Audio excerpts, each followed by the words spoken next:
এই আপা আপা একটু সাইড নেন। আমরা দাবি দেবো আমাদের দাবি হচ্ছে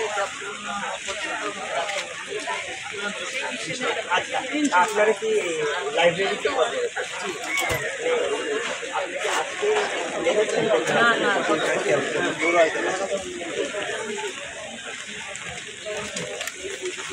আপনারা কি মনে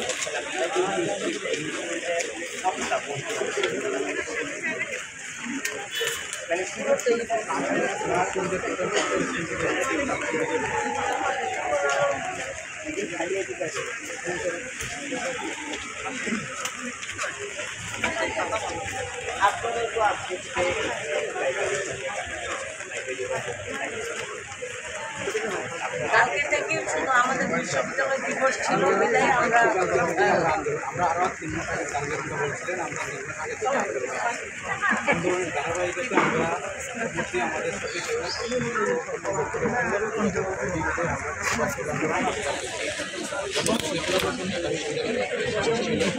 কারণে আমরা আমাদের বিভিন্ন প্রোগ্রামে আজকে থেকে আমরা এই আজকে আমরা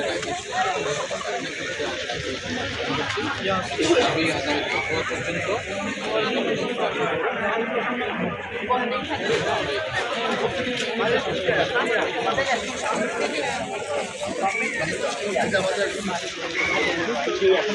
হ্যাঁ রেডি। আপনি মানে আগের দিনে মানে এই স্ক্রিনটাতে আপনারা কোন কোন জায়গাগুলোতে বঞ্চিত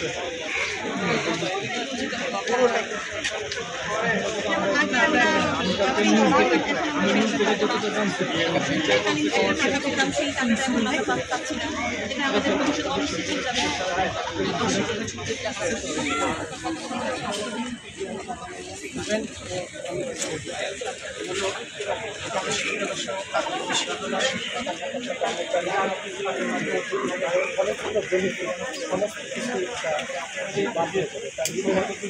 আমরা বছরে যারা রিটায়ারমেন্ট হয়েছে তারা উৎসব চিকিৎসা হবে 5% 5% ইনক্রিমেন্ট এইসব সমস্ত সুবিধাগুলো চিকিৎসার মাধ্যমে অতএব একটা মানুষ চিকিৎসা সুবিধা থেকে বঞ্চিত হবে তার মৌলিক অধিকার। আমরা আশা করি যে মৌলিক অধিকার রাষ্ট্রপতির ক্ষমতা সে আমাদের প্রত্যাশা আমাদের সাথে বক্তব্যের সাথে একমত বলবো যে অনতিবিলম্বে যে আমরা এখন পাঠদানের সহযোগিতা বলবো যে শিক্ষকদের তারা ভবিষ্যতের প্রজন্মের জন্য যারা দেশটাকে করবে তাদের সহযোগিতা আমরা থাকবো আমাদের মাঠে আমি বলবো যে আমাদের ভবিষ্যৎ আমাদের ভবিষ্যৎ প্রজন্ম যেই সুবিধাগুলো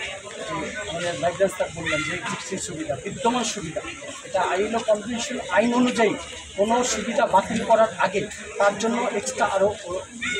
তার চেয়ে এক্সট্রা নতুন সুবিধা যোগ করতে হবে। কিন্তু এই উন্নয়নশীল রাষ্ট্র থেকে উন্নত রাষ্ট্রের দিকে যখন ঝাঁপিয়ে যাচ্ছে আমরা বুঝতে পারতেছি না যে কে বা কাহারা কোন কোন অদৃশ্য শক্তির বলে প্রশাসনকে সরকারকে ভুল বুঝিয়ে যে মানুষ সুবিধা পাচ্ছে সেই সুবিধাটাকে কাজে লাগাচ্ছে। তাই আজকে লাইব্রেরি পরিবারের পক্ষ থেকে আমাদের শিক্ষক কর্মকর্তা কর্মচারী সারা বাংলাদেশে যে শাটডাউন আন্দোলনের লক অ্যান্ড কি আন্দোলনের ডাক দিয়েছে আমরা গতকালকে আমাদের বিশ্ববিদ্যালয়ের প্রতিষ্ঠা বার্ষিকী ছিল 103তম প্রতিষ্ঠা বার্ষিকী আজকে আমরা 104তম বছরে এই দ্বিতীয়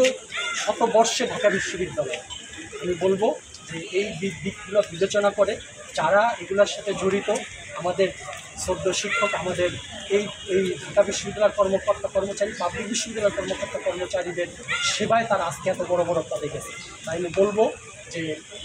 খন্দকার মোস্তাকের প্রেতাত্মারা বিভিন্ন জায়গায় এখন অবস্থান করতেছে অবশ্যই এটার বিরুদ্ধে কারো গভীর ষড়যন্ত্র আছে আমরা এটা উপলব্ধি করতে পেরেছি তাই আমি বলবো যে এটার মাধ্যমে যে যে সুবিধাগুলো আমরা পাচ্ছি সেগুলো যেন আমরা নতুন করে এখন আর কিছু চাই না। আমরা চাই মাননীয় প্রধানমন্ত্রীকে যে উন্নত দেশের রাষ্ট্রের দিকে আমরা ধাবিত হচ্ছি, এই জন্য আমরা আমাদের নতুন করে আমাদের কিছু দেওয়ার দরকার নেই। আমরা যে পেনশন সুবিধায় আছি, আমরা চাই যে সারা পৃথিবীতে উনি এই দেশটাকে একটি রোল মডেল হিসেবে তৈরি করেছে, ওনার ওই অগ্রযাত্রায় আমরা অংশীদার। অতএব আমরা নতুন করে কোনো সুবিধা চাই না, আমাদের যে সুবিধাটা পেনশন সুবিধাটা বহাল ছিল এইটাই চাই, এটাই আমাদের জন্য।